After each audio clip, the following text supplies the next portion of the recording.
비가 그쳤네요. 춥죠. 추운데 그래서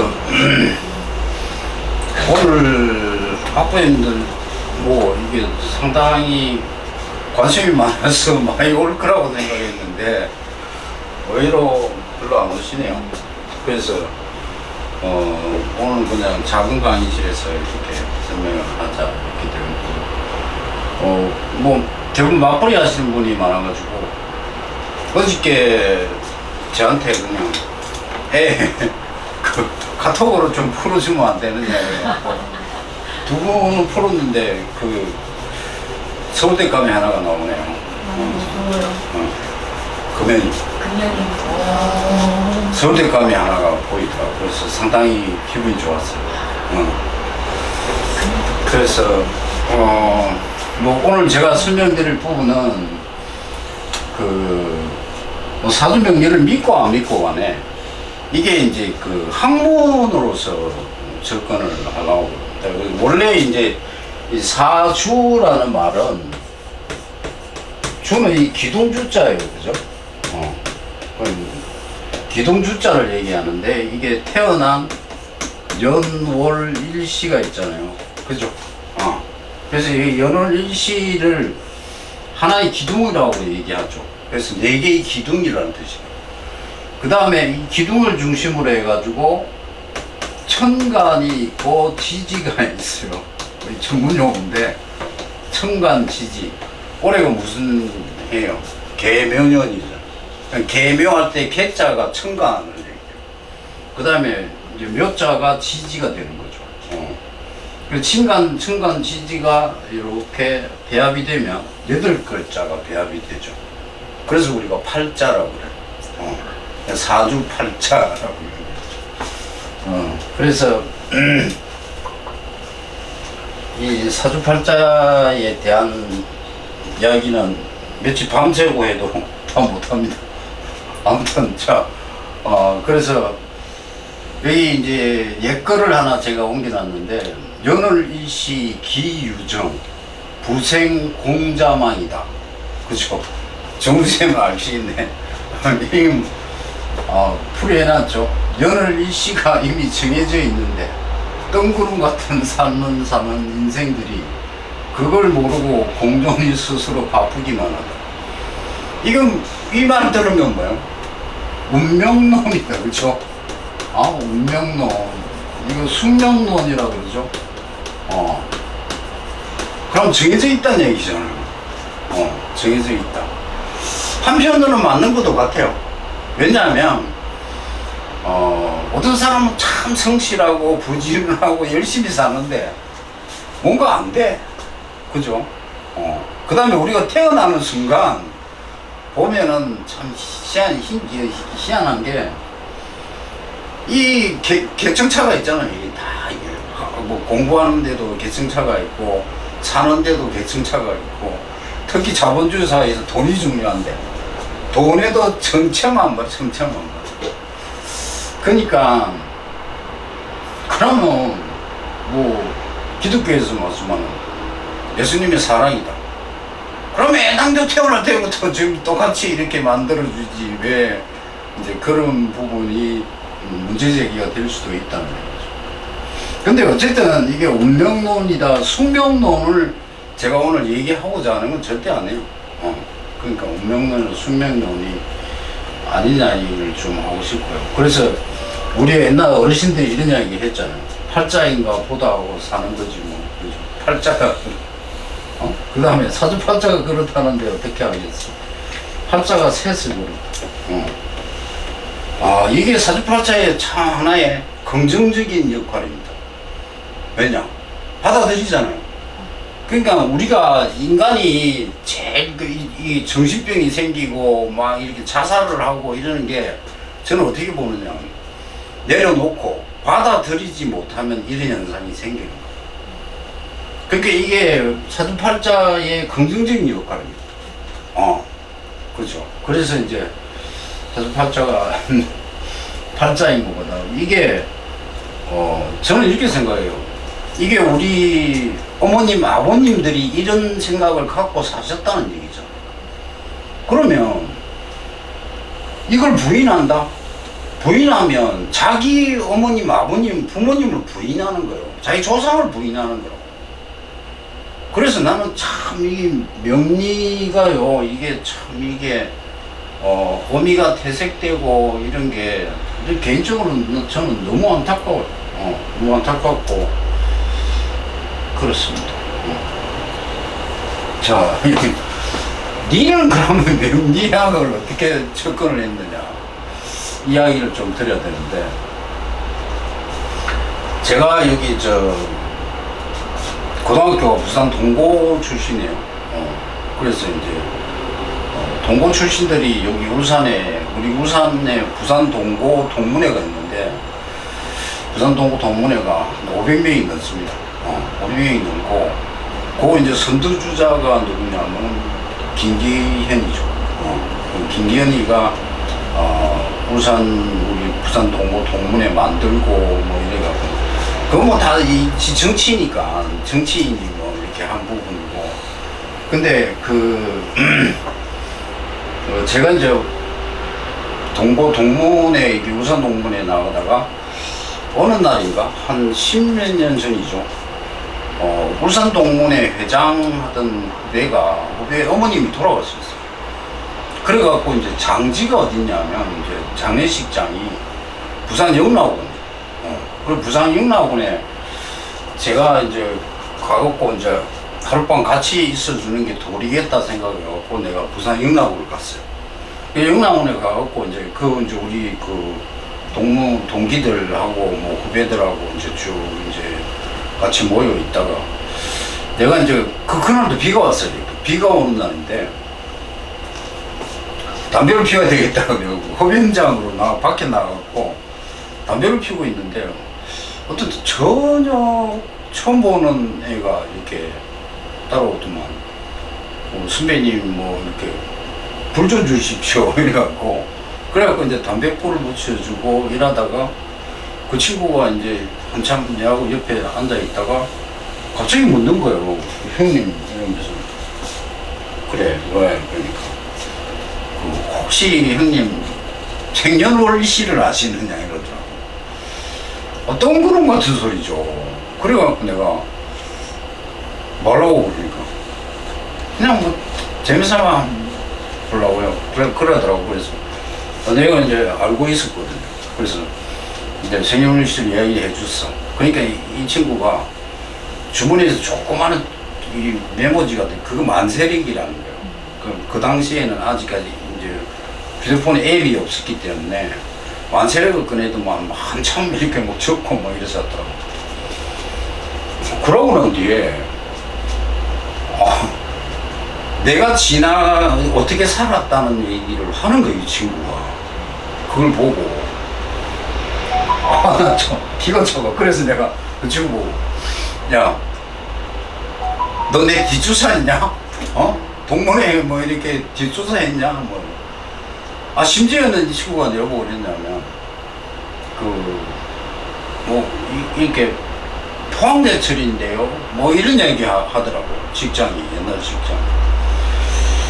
그래서 비슷하더라고. 내 살아온 과정하고 그 친구가 이야기하는 게.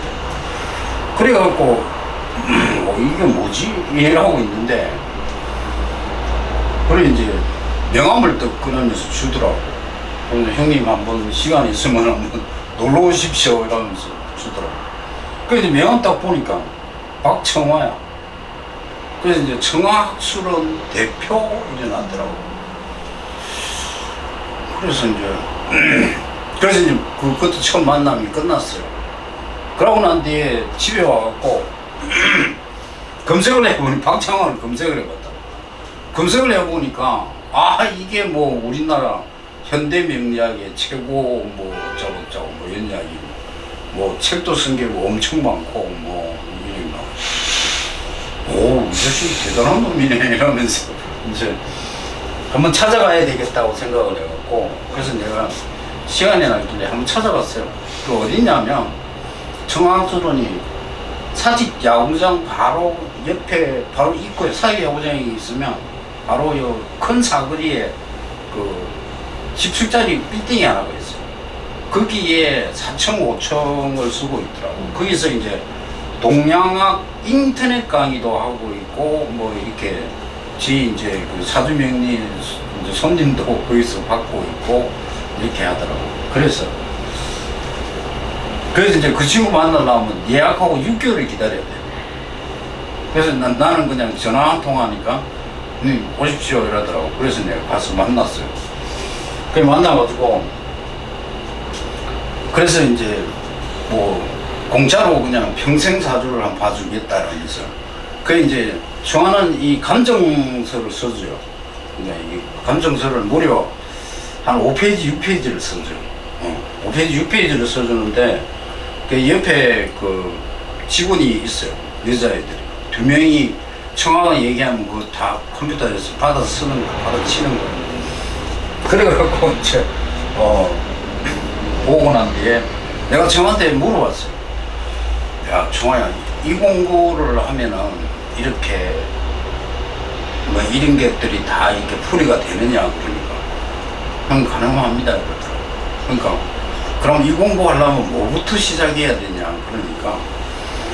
그래서 청아가 이제, 형님, 이거는 고전 명리도 봐야 되고, 현대 명리도 봐야 되고, 뭐 이렇게 하면서 고전 명리 책을 몇 개를 써주더라고. 메모를 해주고, 또 지가 출판한 책을 그 남아있던 거를 4권인가 5권을 꺼내갖고 주면서, 형님 이거 갖고 가셔 오시라고. 그래서 이제 내가 그 가지고 나와서 그때부터 내가 계기가 돼갖고 이 공부를 하게 돼. 그래서 명리학 공부라는 걸 사실은 저하고는 그 박청화의 만남, 그게 이제 계기가 돼갖고 명리학을 공부했죠. 그래서 처음에는 뭐 이렇게 박청화가 내한테 적어준 고전 명리학 책이 연해자평, 적천수, 공통보강, 그 다음에 명리정종, 뭐 이래가지고 한 4권 정도 이렇게 적어주더라고. 그래서 이제 그 책을 다 샀어요. 그 다 사가지고는 나는 뭐냐면 일단 내 퍼즐을 풀어야 되잖아. 내 거. 그 내 거 중심으로 비슷한 사주를 전부 다 훑어본 거야. 고전 명리학에 혹시나 내 거 비슷한 거 있느냐. 그래서 이제 적천수에 보면은 제가 이제 갑기 화토격이기 때문에 그 비슷한 명조가 나와요. 그래서 이제 우선은 내 퍼즐을 푸는 게 제일 먼저 해야 될 일이기 때문에 이제 그 한 빠져가지고 한 3, 4개월 거기 빠져 있었어요. 그때 이제 뭐 통번역 회사 차리고 학원 떠나가지고 통번역 회사 하면서 그때 통번역 회사가 잘 안 될 때요. 이제 그때 내가 이제 제 기본적인 생각이 뭐냐면, 내가 이 열심히 하는데 이게 왜 안 되냐. 그 이제 내 그 침체기에 있을 때요. 이제 그때 이제 어떤 해결책을 찾으려고 막 하고 있을 즈음에 박청원을 만나게 된 거예요. 그래서 이제 한 3, 4일도 만에 나름대로 내 걸 풀었어. 빨리 푸는 거죠. 좀 풀리더라고. 이렇게 보이더라고. 내 사주가 이렇게. 그래가지고 이제 그걸 풀어가지고 나름대로 이제, 확인을 해야 되잖아요. 진짜 맞는지, 내가 풀이한 게. 그래서 이제 청아를 찾아갔어. 찾아가가지고 청아 보고, 자, 내가 내 사주를 풀 테니까 네가 들어보고, 맞으면 맞다, 틀리면 틀린다고 얘기해요. 풀었다고. 그래서 청아가, 형님 잘 푸시네요. 이러면서. 그래, 이제 내가 청아만 갖고 안 되겠다. 근데 확인을 또 해야 되겠다. 이제 박청아한테, 야, 우리나라에 이른바 이 계통에서 명리학에서 칼잡이라고 그래요. 가장 뛰어난 명리학자가 누구냐? 네가 알고 있는 사람 다 얘기해라. 저 핸드폰 번호까지 다 적으라 그래요. 그러니까 청아가 이제 가르쳐 준 사람이 백포 송명관 쌤. 백포 송명관 쌤이라고 옛날 삼성그룹 뭐 임원진 채용이나 뭐 채용할 때 이병철 회장 옆에 그 재산 박재현 선생 왼쪽에 이제 관상 보시는 분, 그 관상 보시는 분이 그분이 바로 백포 송명관 선생님이었습니다. 백오성 선생님이 부산의 연산동에 있었어요. 그래서 이제 제일 먼저 찾아간 분이 이제 백보 송윤관 쌤을 찾아갔어요. 찾아가니까 그 내보고 니는 사주명리 공부하지 말고 관상 공부해라 이러면서는 그 관상으로 유명한 옛날 책을 그 한 권을 저한테 주시는 거예요. 명리학 공부하지 말고 관상 공부해라. 관상이 최고다 이러면서 그래갖고 아무튼 백보 송명관 쌤하고 또 그래가 인연이 됐어요. 그래갖고 내가 송명관 쌤한테 제가 푸른 거 이렇게 말씀드리고 이랬죠. 그 다음에 찾아뵀던 분이 합천의 이동현 씨라고 있습니다. 합천의 이동현 씨라고, 이제 이분은 사주 명리를 전업으로 하는 게 아니고 뭐 이상한 뭐 석유 뭐 유통하시는 분이에요. 자기가 석유 유통을 왜 하느냐? 사주에 나와 있기 때문에 석유 유통업을 하시는 분이 있어요. 그래서 이제 꽤 유명해요. 그래서 이제 합천의 이동현 씨가 그 일주일에 한 번씩 부산에 그 경성대 앞에 그 오피스텔이 있습니다. 그 오피스텔에서 감정을 해주세요. 그래서 그때 이제 그래갖고 부산에서 이동현 씨를 만났어요.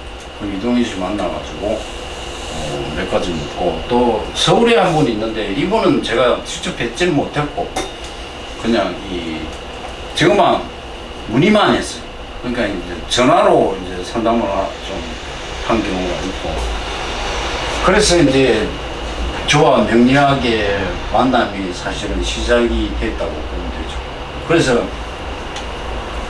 이 명리학 공부를 하면서 저는 한편으로 깜짝깜짝 놀랐어요. 깜짝깜짝 놀랬다고. 그러니까 이게 풀어나가면서 이게 이 글자를 보면은 좋은 글자도 있고 나쁜 글자도 있잖아. 나쁜 글자가 나오면 이 미래에 이제 이렇게 이런 일이 생길지도 모른다는 일이 생기잖아요. 그러면 두려움이 앞서죠. 그런 걸 이제 그 어떤 희열감도 느끼지만 공포감도 느끼면서 저는 명리학 공부를 했습니다. 그래서 저는 그래서 고전명리를 완벽하게 공부한 건 아니고 고전명리에 거쳐야 할 단계는 제가 다 봤어요. 그 다음에 이제 박청화가 이제 좀 특이하거든요. 박청화의 간지론, 현대명리학의 간지론도 이제 박청화 책은 다 봤고, 박청화 인강도 있어요. 그래서 인터넷 강의도 내가 다 들었고, 그 다음에 이제 또 하나가 뭐냐면 그 중국의 담건업 선생이라고 있습니다. 담건업이라는 사람인데요. 이 이제 맹파명리입니다. 맹인화 때 맹자죠. 그 옛날에 중국에 맹인들이 유명한 사람이 있었어요. 쪽집게처럼 사람이 죽는 날까지 어떻게 죽는다는 것까지 다 맞춘 진짜 정확도 높은 사람이었어요. 그런데 이 명파명리가 원래는 맹인들한테만 전해졌어요. 그러다가 이 뭐 시절이 들이댔는가 모르겠지만 그 담건업 선생한테 이 맹파명리의 비결이라 그러죠. 비밀스러운 게 이게 전달이 된 거예요. 그래서 담건업 씨가 그걸 바탕으로 명파명리 이론을 정리를 한 거예요. 그래서 이게 우리나라에는 박형규 씨라고, 이 사람은 그 박사입니다. 이 사람도 그 동양학 박사예요. 동양학 박사인데 이분이 그 번역을 해가지고 책을 많이 우리나라에도 한 대여섯 권이 나왔어요. 그 대여섯 권을 저는 다 봤습니다. 이게 좀 특이하거든요. 이게 특이한 게 있어요. 그래서 제가 나름 이렇게 잘한 건 아니지만 이 명리의 어떤 여러 가지를 상당히 많이 공부를 한 것만 틀림없습니다. 그래서 벌써 박청하고 만남이 십몇 년이 지났으니까 저는 이게 전문가가 아니잖아요. 전문가가 아닌데 관심을 내가 갖고 있었기 때문에 제가 공부할 게 굉장히 많아요. 영어 내 본업이기 때문에 공부해야 되죠. 그 다음에 불교 마음 공부 해가지고 또 해야 되죠. 그 다음에 또 이 공부도 또 놓칠 수 없으니까 또 해야 되죠. 그래서 공부할 게 되게 많습니다. 뭐 다 연결되는 부분이에요, 사실은. 자, 이 명리학의 역사를 한번 쭉 살펴보면 조선의 성리학자들은 모두 밤에는 명리학자였다. 근데 원래 그 명리학이 우리나라에 들어와서 이제 꽃을 피우기 전에 이제 어떤 거였냐면 아주 고급진 학문 이렇게 우리나라에 인식이 됐어요. 조선시대에. 그래서 일부 그러니까 뭐 양반들 계급에만 딱 한정돼 갖고 비밀리에 이렇게 명리학이 쭉 이게 전달이 되고 그랬었어요. 그러다가 이제 토종 이지암 알죠? 토종 이지암 선생이 나오면 그 위로부터 대중화되고 이렇게 되는 거예요. 그래서 이제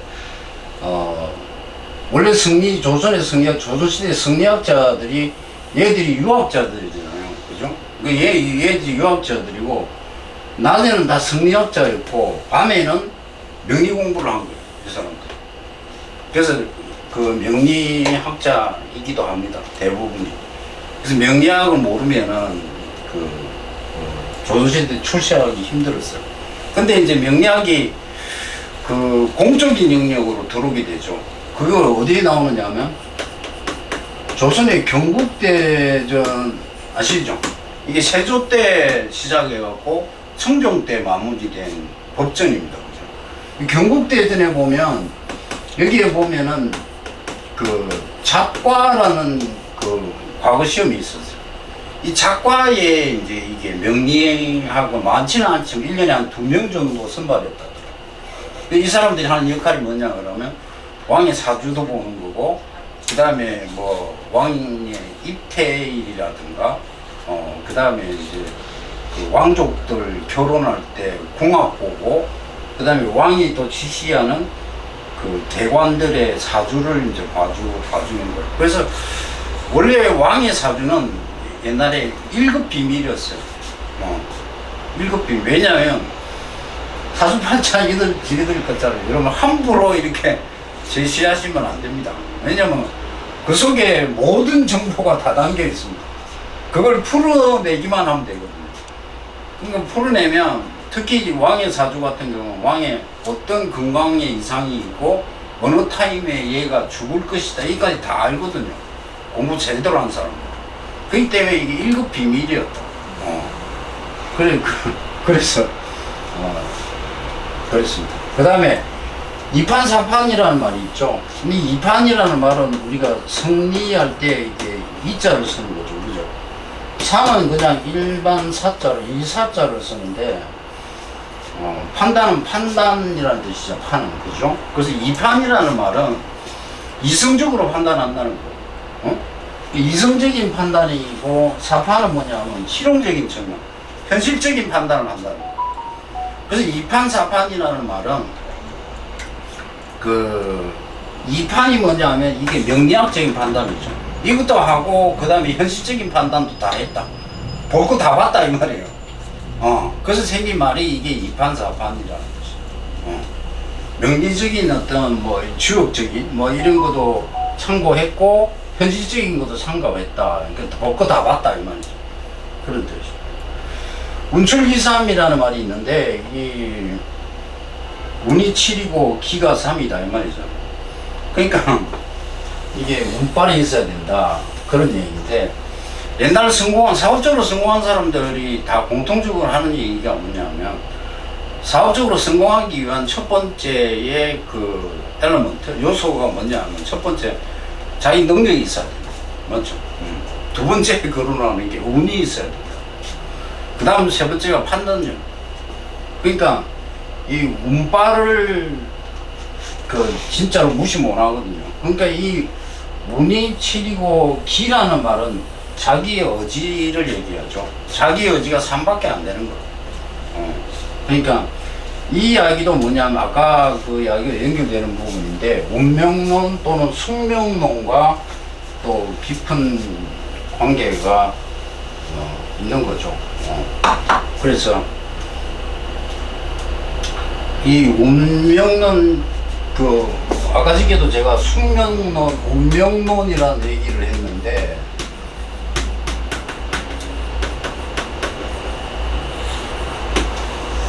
저는 사주팔자 이 사주명리학을 공부하고 제가 인간이 됐다 이런 얘기를 합니다. 다른 사람한테 그래요. 내가 사주팔자를 명리학을 공부하고 내가 사람이 됐다. 그 이유가 뭐냐? 여기에 보면은 박청아가 이런 얘기를 합니다. 분론이라는 얘기예요. 이 우리 분수할 때 분자 있죠. 분론이라는 얘기. 그러니까 분수를 안다는 거예요. 왜냐면 사주 8글자로 이렇게 딱 보고는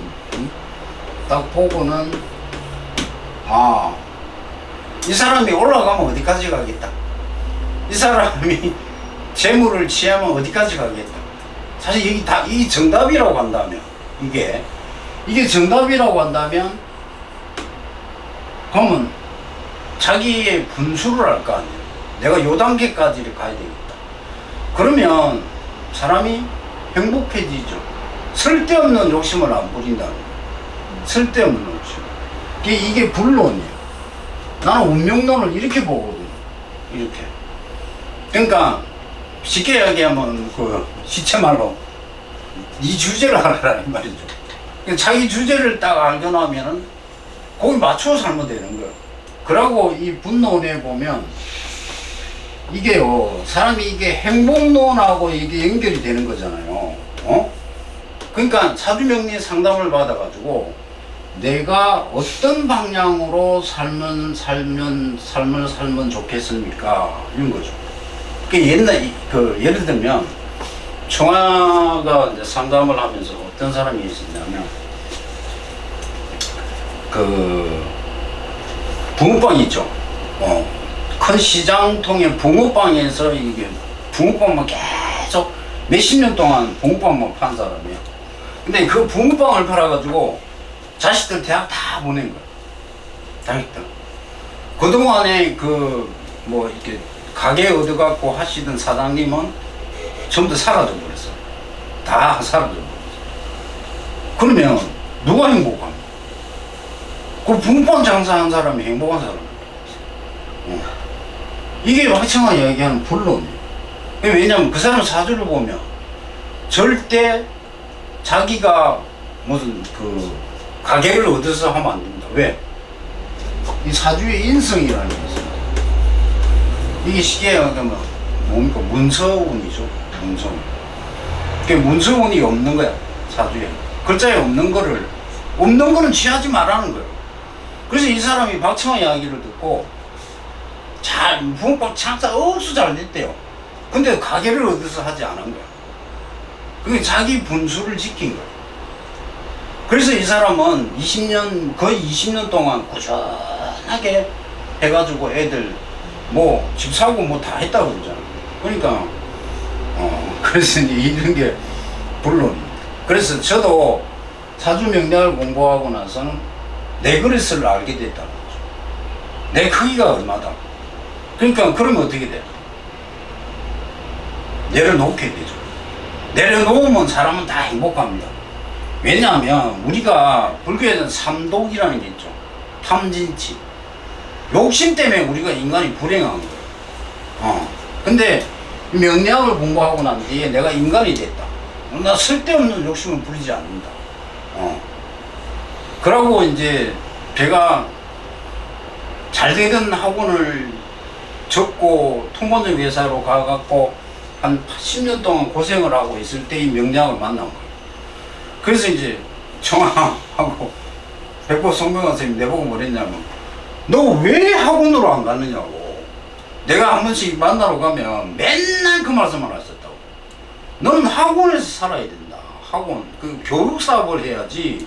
네가 교육사업 떠나면 니는 절대 안 된다. 그래. 그 이야기하면 나 고집을 피웠죠. 뭔 소리 하느냐고. 이러면서. 통번역을, 안 되는 걸 거의 한 7, 8년을 끌었다고. 거기다 옛날 학원에 돈 벌었던 그 생돈 그거 다 집어였고. 그래 끝내는 제가 학원가로 다시 돌아왔어요. 돌아온 케이스죠. 그래서 이게 불론이라는 이렇게 운명론이라는 게 바로 어떻게 살면 행복할 것이냐라는 관점에서 볼 때 이 명리학의 가치가 있다라는 말씀을 드립니다. 자, 현대명리학자, 토종 이재환 선생님 잘 알고. 근데 우리나라하고 이제 외국하고 이 명리학을 보는 관점이 조금 다릅니다. 근데 이제 우리나라에서는 명리라는 말이 운명의 이치를 따진다 이 말이에요. 그래서 명리학이에요. 그 다음에 이제 일본에서는 뭐라고는 추명학이라고 해요. 추론할 때 추죠. 추명학. 그 다음에 이제 중국하고 대만, 홍콩 같은 데서는 산명학이라고 해요. 계산할 때 산자. 뭐 의미는 다 비슷해요. 근데 이제 이게 이제 중국, 일본, 우리나라가 극명하게 다릅니다. 우리나라는 명리학, 이 사주 명리학이 비하인드 컬처라고 그러죠. 그 문화적인 뒷그림자에서 놀았던 거. 이게. 그러니까 이게 뭐 점쟁이, 뭐 이런 소리하고 명리쟁이, 뭐 이런 식으로 비하하는 측면이 굉장히 많아요. 그런데 이제 보면은 다 가요. 철학관에 뭐 남 모르게 다 가요. 가서 뭐 이렇게 물어보기도 하고 막 이제 다 해요. 다 하는데 욕하는 거야. 명리학자. 왜 그럴까? 사실 아직 명리라는 게 미래를 예측하는 거기 때문에 미래가 아직 오지 않은 것도 있지만 아무튼 대부분 욕하죠. 뭐 어쩌고 저쩌고 뭐 돈 먹어도 처먹고 뭐 이런 소리 하고 하는데 아무튼 우리나라의 명리학 문화는 비한 컬처였다. 근데 반면에 일본하고 중국은요, 옛날에 국사라는 말 아시죠? 조선시대 국사, 고려시대 국사, 국사급의 대접을 받습니다. 얘들이. 그러니까 일본에는 뭐냐면 아베 다이칭이라는 사람이 있었어요. 아베 다이칭. 아베 수상 있잖아요. 아베하고 같은 거. 아베 다이칭이라는 사람이 나와가지고 옛날에는 일본 명리학이 중국이나 한국에 비해서 정리가 안 돼 있었어요. 아베 다이칭이 그걸 정리를 한 거예요. 이 사람이 와세대 대학 출신이에요. 그래서 이제 이게 정리를 해갖고 그때부터 일본 명리학이 이제 발전하기 시작을 했어요. 그 다음에 중국은 웨이체인이라는 사람이 있었어요. 웨이체인이 누구냐 그러면 이 사람이 모택동한테 잘못 보여가지고 홍콩으로 그때 홍콩은 영국이었잖아요. 그래서 홍콩으로 망명을 해가지고 홍콩 대만에서 이 사람이 유명했던 사람입니다. 웨이체인. 그래서 웨이체인은 우리나라 삼성그룹 이병철 회장이 몇 번 찾아가서 만나고 했던 사람. 그래서 이제 대만의 국사급 대우를 받습니다. 웨이체인. 지금도 그래요. 우리나라는 막 국회에서 막 윤석열이 누구 만났다 뭐 해갖고 막 오만 난리 나잖아요. 그런데 대만이나 중국 문화는 전혀 다릅니다. 중국은 지금 공산주의이기 때문에 이제 좀 숨겨서 뭐 이렇게 하는 거죠. 그래서 아까 말씀드린 중국의 단건 없이 명파명리, 단건 없이는 홍콩, 싱가포르 뭐 왔다 갔다 하면서 보거든요. 옛날에 제가 지난 분한테 단건 없이 이야기를 했더니만 이 사람이 중국에 갈 일이 있어갖고 가서 만나서 보고 왔다는 거예요. 중국까지 가갖고 명파명리의 대가인데 이 사람이 그럴 필요 없고 여기 박형규 교수님 찾아가시면 명파명리식으로 이렇게 접근을 하기도 합니다. 이제 그래서 이제 웨이체인 뭐 이런 사람이 이제 중심이 돼갖고 중국 명리학이 발전하게 되었고요. 우리나라 같은 경우에는 이 현대에 여기 보시면 자강 이승용 선생님, 그 다음에 도계 박재환 선생님, 그 다음에 재산 박재현 선생님이라고 있습니다. 이 유명하신 분들입니다. 이 사람들은 그냥 뭐 학자가 아니고 그냥 도사라고 봅니다. 이 재산 박재현 쌤은 여러분도 아실걸요. 어머님들도. 옛날에 여러분 어머님들이 한참 미쳐있던 부산의 박도사입니다. 이 사람. 박도사 하면 누구나 다 알았어요. 이 사람. 그리고 이제,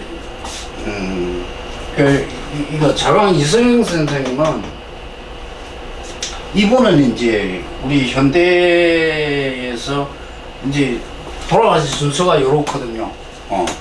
근데 이제 이성영 선생님은 주로 이제 명리학을 이제 그 교육적인 측면으로 그 후학들을 굉장히 많이 가르쳤습니다. 그래서 이제 그 요분이 쓴 책이 유명한 책이 있거든요. 그 여기 6권짜리 책이 있는데 이 책을 제가 가지고 있습니다. 6권 오리지널을 제가 집에 책꽂이에 딱 꽂아놓고 있습니다. 그래서 이분이 그래서 이성윤 씨가 유명하고, 도계 박재환 선생님은 대구 출신이에요. 근데 신문에도 이렇게 나온 기사죠, 이게 박재환 선생에 대해서. 그래서 이제 도계 박재환 선생님은 그 대구에 출생했지만 원래 도교를 공부하시던 분이에요.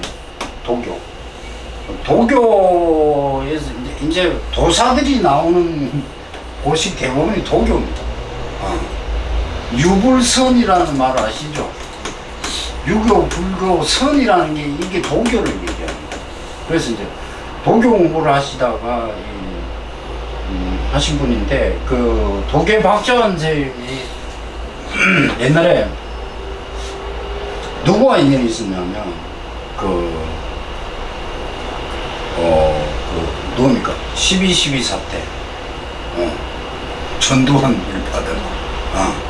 그 이제 대전에 있는데 이제 그 박정희 그 수하들이 도계쌤을 찾아와갖고 갑자기 차에 타라 이래갖고 끌고 서울에 올라온 거예요. 서울에 올라와가지고 저거 12.12 사태하고 앞으로 미래가 어떻게 되겠느냐 이렇게 얘기를 한 거예요. 물어본 거예요. 그래서 이제 이렇게 얘기를 해준 일화가 유명하고, 그 다음에 이제 이게 도계 박재환 선생님이 김재규였죠. 김재규가 중앙정보시장에 도계 박재환 선생님을 늘 찾아다녔습니다. 물으려고. 그때 유명한 게 있습니다.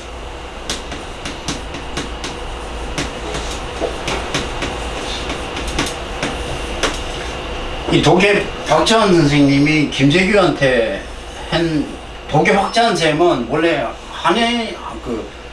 그 한문을 공부하던 사람이에요. 그래서 이제 항상 그 한문의 시 구절로 내 자식, 그죠? 이런 식으로 사주 감정을 해주던 사람이었어요. 거기 보면은 차복 전파라고 이제 김재규한테 얘기해 준 거야. 김재규는 이게 차잖아. 차가 뒤집히는 것 같다 이래갖고, 이제 맨날 이제 운전사한테, 운전기사한테 차 조심해서 몰아라, 그러니까 그 박재환 선생님 교통사고 난다더라. 이렇게 받아들인 거야. 근데 그 차가 아니고 차지철이 차예요. 전두환 전세. 그러니까 이게 차지철이 때문에 뒤집어져 가지고 전두환한테 니는 죽는다 이 말이에요. 이 말을 한 거예요. 그래서 이제 도계 박재환 선생님은 그 돌아가실 때 자기가 죽는 시간까지 정확하게 말씀을 하셨고, 제자들이 보는 앞에서 그 시간에 돌아가셨습니다. 이 도인이에요, 이 사람. 도계 박재환 선생님. 그 다음에 제일 일화가 많은 게 이제 재산 박재현 선생이죠. 근데 원래 이분은 함양 출신입니다. 산청 함양 할 때 함양 출신에 그 가면 을의 명당이라고 있다. 함양이 을의 명당이라고 보십니다. 그래서 이제 이게 을 그다음 바다 해자거든요. 바다 해자인데 이게 뭐냐면 명당 자리가 이렇게 굳이 구불구불하다 이래서 이제 을자를 이렇게 쓴 거예요. 그래서 을의 명당이다 이렇게 얘기하는데 그 올해 명당에서 이제 그 어린 년에 태어난 분이 바로 여기 그 재산 박재원 선생.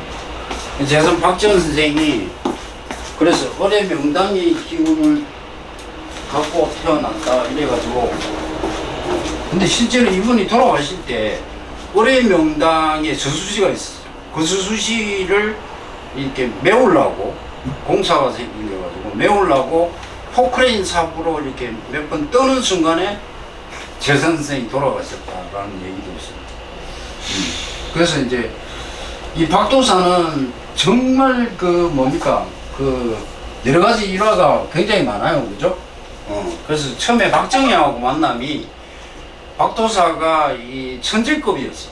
옛날 어릴 때부터 이제 뭐 하나 보면 하나 가르쳐주면 다 외울 정도로 천재급이었는데 이 박도사가 그 군대 생활을 어디서 했냐면 부산에 저기 군수기지 사령부라고 있어요. 거기 사령관이 박정희였어.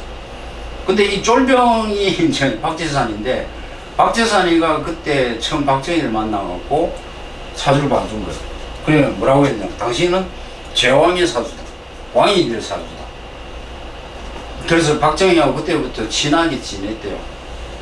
친하게 지내고 그 다음에 이 재산 박재원 선생이 박정희가 유신헌법을 만들었잖아요. 그죠? 근데 이 유신헌법을 만들고 박재원 선생한테 가서 물어보라 그런 거야. 어떻게 될 건가? 그러니까 이 박재원 선생이 이 유자를 유령 유자를 줘, 유령. 그러니까 유령 유자로 써준 거야. 유신. 무슨 얘기야? 니 죽는다. 그 이야기를 한 거야. 그래갖고 이 재산 선생이 그 중앙정부 걸려가지고 호되게 당하고 나오고 그랬어. 도사도 지하길을 모른다고. 근데 그게 물으러 온, 시부름 온 사람의 담배값에 그냥 농단 삼아서 자기들 적어줬는데 그게 뭐 박정희가 뭐 화를 내가지고 난리 났다고. 그러고 이제 이분이 이제 그러고 원래 이 도사급들은요 공부만 하는 거 아닙니다. 이 글 공부만, 이게 명리학 이론만 공부하는 게 아니고 보통 이 사람들이 3년에서 10년 동안 절에서 수행을 다 했는 사람들. 이 사람들. 독일 여기 저 박재원 선생님은 금강산에서 한 거의 10년을 머물렀어요. 그 다음에 이제 이 재산 박재원 선생은 고향인 지리산 산청 함양 일대를 돌아다니고, 그 다음에 이제 유명한 일화가 해인사에서 이제 공부를 한 거죠. 이 공부하려고 이제 해인사에 들어가 있었는 거예요. 그러니까 스님들 얼마나 귀찮겠어요. 그냥 처사가 와가지고 막 돈도 안 내고, 그죠? 그 개기고 이러니까 싫어하고 그랬는데 그때 마침 해인사에 살인사건이 일어났어요. 해인사에 그 처녀가 한 사람이 죽은 거예요. 그래서 이제 그 사건 해결하고 경찰서에서 아무리 거의 뭐 6개월 이래도 단서가 없는 거야. 그래갖고 이제 주지 스님이 이제 머리가 아픈 거야. 그러니까 이제 그때 이제 박재원 선생이 거기서 공부를 하다가 주지 스님 찾아가지고 내가 범인을 잡게 해줄 테니까 단 조건이 있다.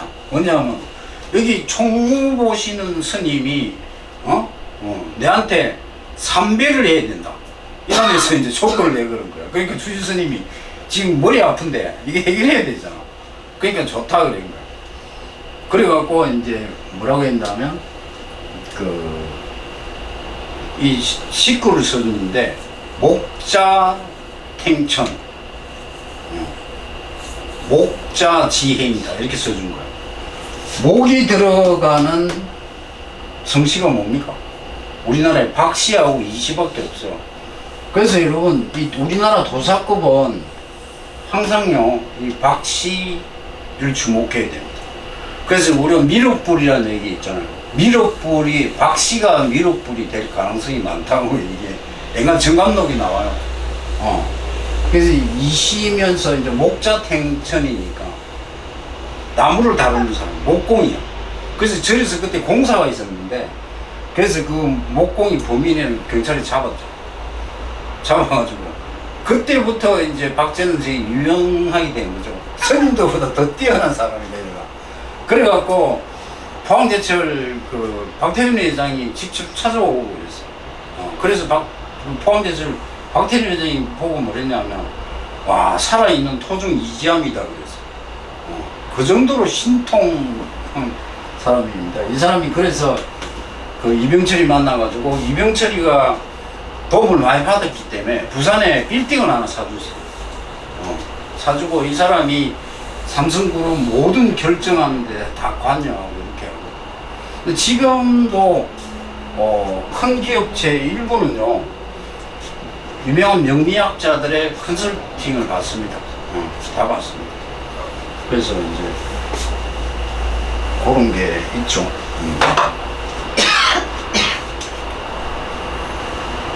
자, 이제 본격적으로 한번 봅시다. 이게 제 사주를 띄워놨는데요. 제 사주입니다. 그래서 이게 연월 일시거든요, 제가. 그래서 오늘은 어차피 우리가 진로질환에 관련된 거니까, 딴 거는 뭐, 이야기하려면 끝도 없어요. 끝도 없기 때문에, 전공과 관련해갖고, 앞으로, 근데 사주에 전공이 있으려면 진로를 먼저 결정해야 되잖아요. 진로에 해당되는 게 직업론이에요. 그런데 이 직업풀이가 사주의 반 이상을 차지합니다. 제일 중요한 거잖아요. 이 사람 뭐 하고 있는 사람이냐, 뭐 먹고 살 사람이냐가 제일 중요하거든요. 그래서 저는 사주 명리를 공부를 하고 난 뒤에 내가 가장 아쉬웠던 게 뭐냐면, 내가 일찍부터, 어릴 때부터 내가 눈 밝은 스승을 만났더라면 내 인생이 좀 더 평탄하지 않을까. 나 그거예요. 그래, 내가 사주에 제일 먼저 딱 보면 여러분들 뭘 봐야 되느냐면, 인성이라는 걸 봐야 된다.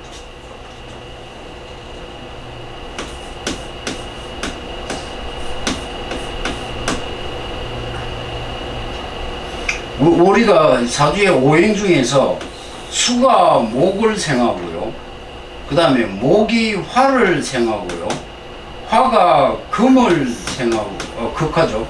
화가 토를 생하고요, 토가 금을 생합니다. 그죠? 이런 구조죠. 그래서 이제 이 생하는 글자, 이 글자를 인성이라고 합니다. 인성. 이 인성은 육신적으로는 이제 어머님, 자기 어머님을, 모친을 얘기하는 거예요. 인성이 뭐냐면 이게 학문이에요. 그러니까 이제 이 진로진학 공부에 관해서는 제일 먼저 봐야 할 글자가 인성이 있느냐 없느냐부터 봐야 돼요. 인성이. 근데 그게 연월일시인데, 연은 뭐냐면 이게 조상, 맞죠? 조상이고, 월이 부모 자리, 사회성이에요. 일이 자기 자리, 시가 자식 자리예요. 말년이에요. 응? 그렇게 보기 때문에 이 연월에 인성이 있느냐가 제일 중요합니다. 연월에 인성이 있으면 공부 잘합니다. 그래서 인성을 가장 먼저 봐야 돼요. 왜냐하면 인성이 만약에 숨어 있거나 인성이 없다, 보이지 않는다, 그러면 딱 보는 순간, 아, 얘는 인생이 굴곡이 심하겠구나, 이렇게 생각합니다. 제일 골치 아픈 거. 사주의 인성부터 봐요. 인성.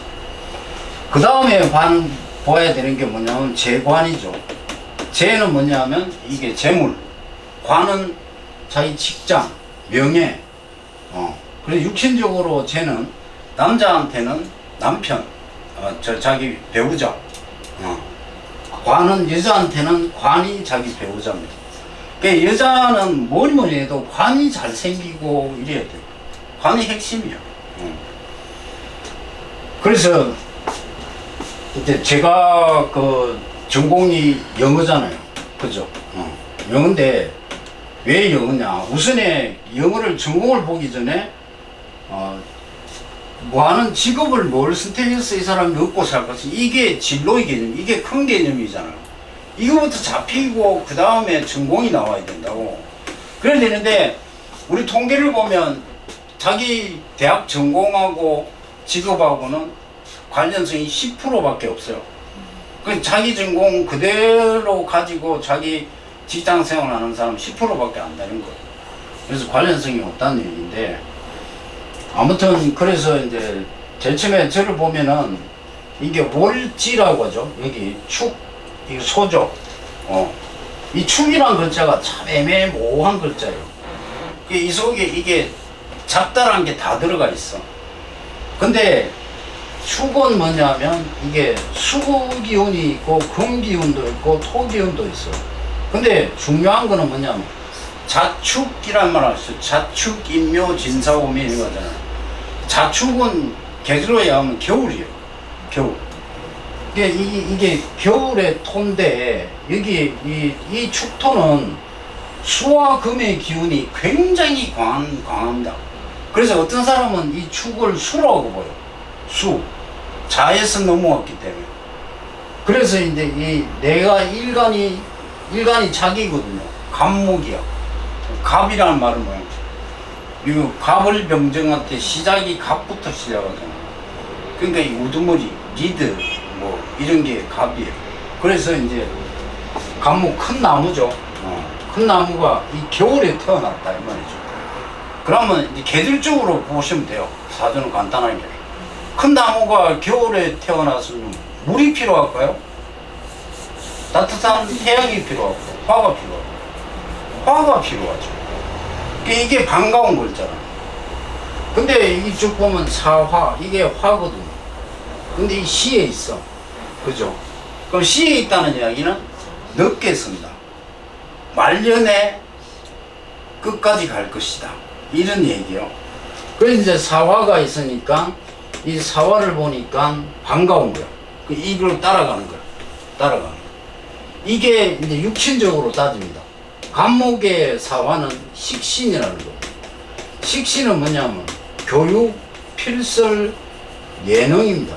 이게 교육이에요. 교육. 거기다가 이 신사를 따져주거든요. 이게 망신살이에요. 그래서 옛글에 망신살에 근거해서 직업을 선택하면 직업이 죽을 때까지 간다고 그랬어요. 그래서 내가 아직도 학원 현장에서 이렇게 강의를 하고 있는 이유이기도 합니다. 망신살이에요. 그 다음에 여기 보면 제가 그 젊은 시절에 포스코 금속회사다. 그거 어디 있느냐? 여기 요 축이 요 금이 신금이 있거든요. 요 금이 굉장히 셉니다. 이 축은. 그래서 그래서 간목일주는 목이잖아요. 목의 관은 어디에 되느냐 하면 금이죠. 그러니까 이게 금이 뭐냐면 금속회사, 금융 이런 쪽이에요. 그래서 내가 대학원 전공이 금융경제입니다. 그게 다 풀면 다 나와. 이게 무슨 학문이야. 그래서 이제 그런 이유 때문에 그렇게 돼 있는데, 그 다음에 제가 책 발간하잖아요. 에듀콘. 그럼 그것도 교육 전문 잡지. 어디 있을까? 요 기사에 물상이라고 그럽니다. 물상 보면 책이에요. 그 다음에 내가 왜 선생이냐? 무술. 이 무토가 교단을 나타냅니다. 이게 물상이라고 그러죠. 물상론으로 보면 이게 교단입니다. 그래서 이게 타고난 선생팔자인 거예요. 그러니까 이게 옛날부터 나한테 이런 얘기를 해주는 사람이 있었으면 내가 그동안 이 쓸데없는 이런 데 취직도 안 하고 그냥 오직 교육적으로 학원 일찍 차려가지고 쭉쭉쭉쭉 했을 거 아니냐라는 거죠. 그 다음에 중요한 거는 여기 두 개가 형이 발생하거든요. 그래서 저도 보면은 이게 사주 글자가 잘생긴 글자들이 있어요. 근데 이 무술 보세요. 토잖아요.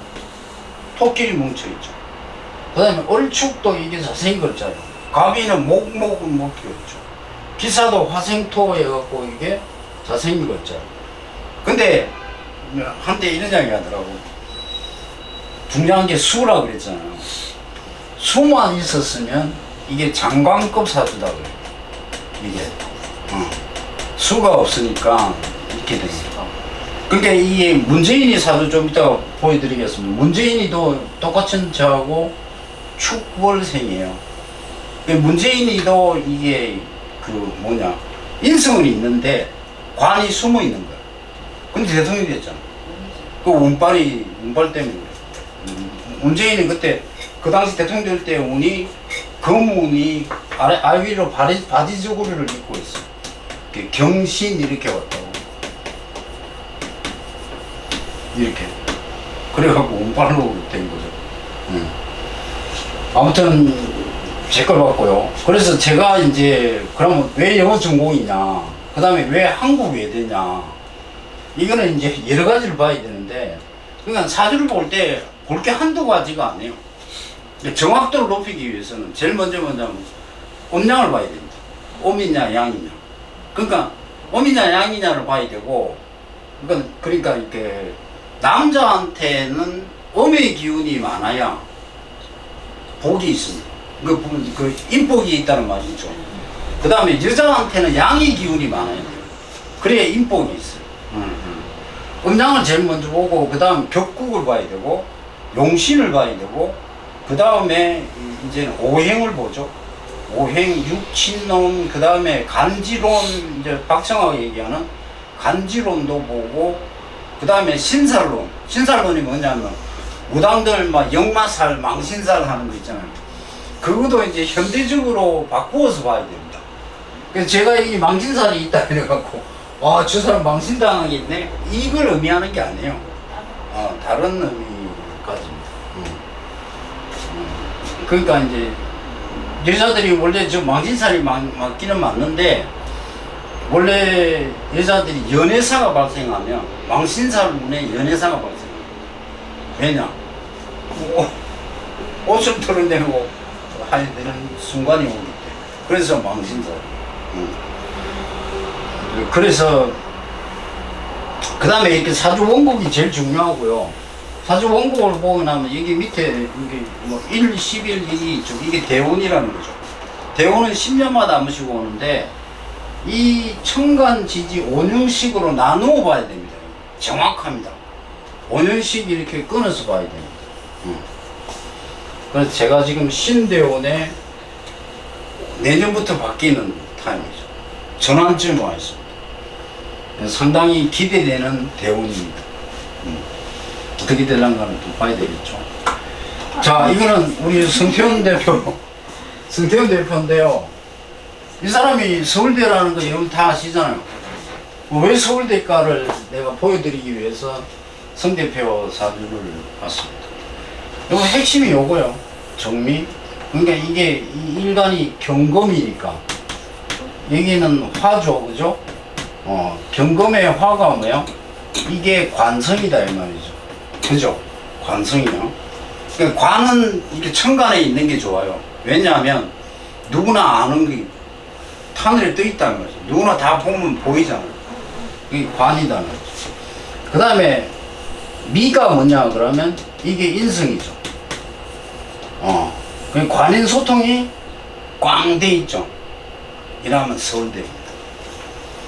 이라면 서울대입니다. 그래서 이 사람이 왜 경령이냐? 경령은 여기 해수하고 미속에 이게 뭐냐면 식신이 있는 거예요. 그죠? 식신, 뭐냐. 제 목이 있죠. 여기 미속에 얼목이 있거든요. 그래서 이제 식신생재예요. 식신생재. 식신생재가 돼 있는 사주는 대부분 경령입니다. 그리고 우리 형진이 사주도 식신생재인데, 근데 제가 볼 때는 이 성태훈 대표가 경영을 전공해갖고 서묵지를 못하잖아요. 왜 그럴까요? 요 지장간에 있는 거하고 이렇게 얽혔다는 거죠. 지장간에 있는 거는 제한적이고 한시적이고 촌동네다 이 말이죠. 계약적이고 그런 거예요. 그래서 이제 못 써먹는 거예요. 그래서 원래는 성 대표 같은 경우에는 좀 여러 가지, 어차피 뭐 경영 쪽으로 해갖고 가야 되는데, 문제가 있는데, 아무튼, 성 대표님의 배우자는 어떤 별일까요? 여기 시에, 얼류할 때 이 목이 정제입니다. 그죠? 자기 마누라 자리. 근데 마누라 자리에 유가 뭐예요? 금이 바위도 상징하고 금속도 상징합니다. 바위 위에 나무가 있어. 자라겠어요? 못 자라죠. 문제가 있다. 문제가. 이 건강이 되게 안 좋거든요. 이 건강 상태 다 나옵니다. 다 나옵니다.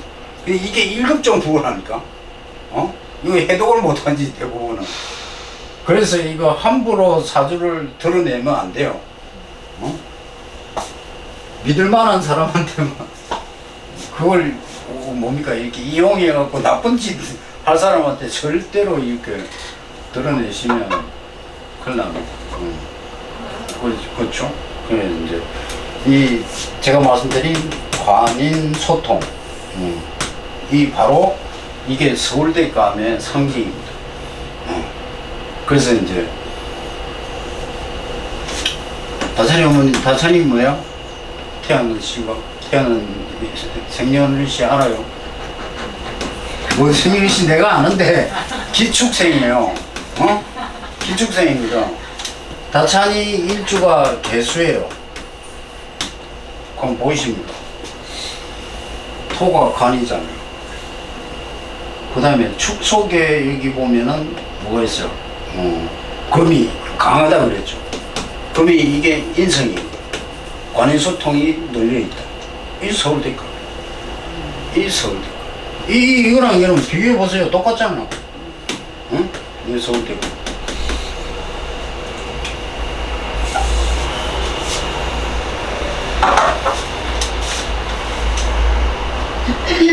윤석열이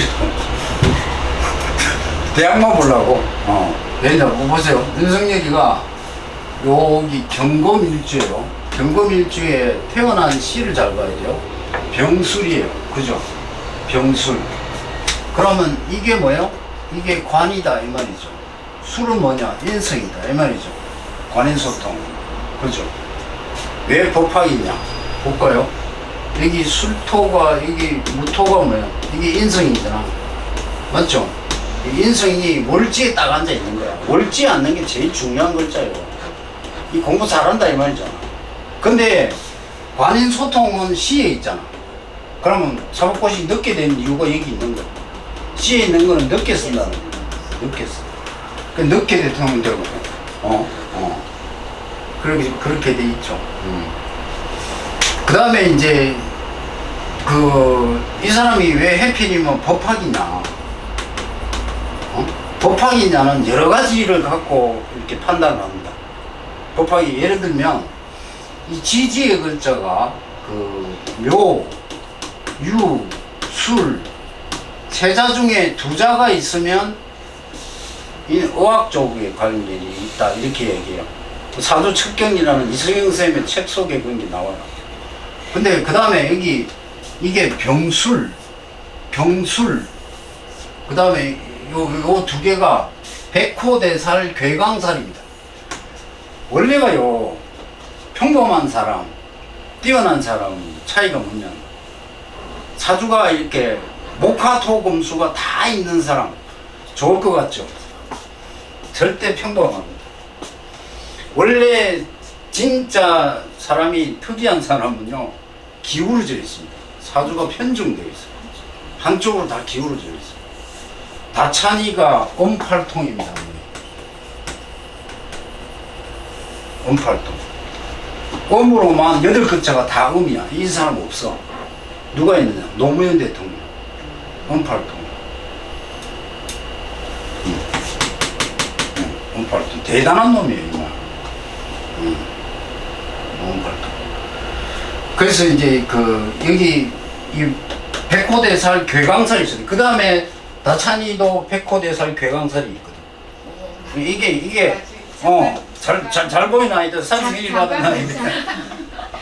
그러니까 이게 나중에 이게 백호대살 괴강살이 있으면 엄마가 나이가 그러니까 백호대살 괴강살 때문에 그 다음에 여기 술토 진토 이런 거 보면요 요게 이제 법학이라는 거죠.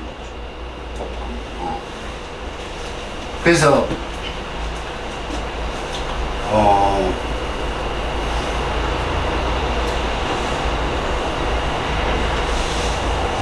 그렇게 간단히 봅시다. 문재인이네요. 문재인이도 법학이잖아요.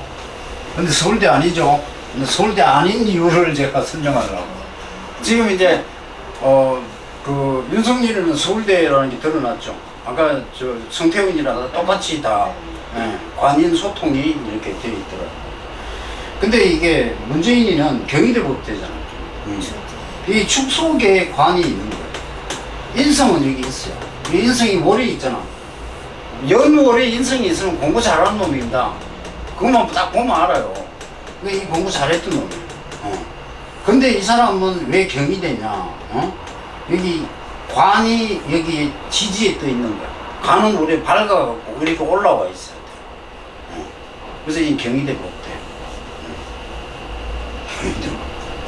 그 다음에 얘는 왜 법학이냐? 술에 이거 천라지망이라고.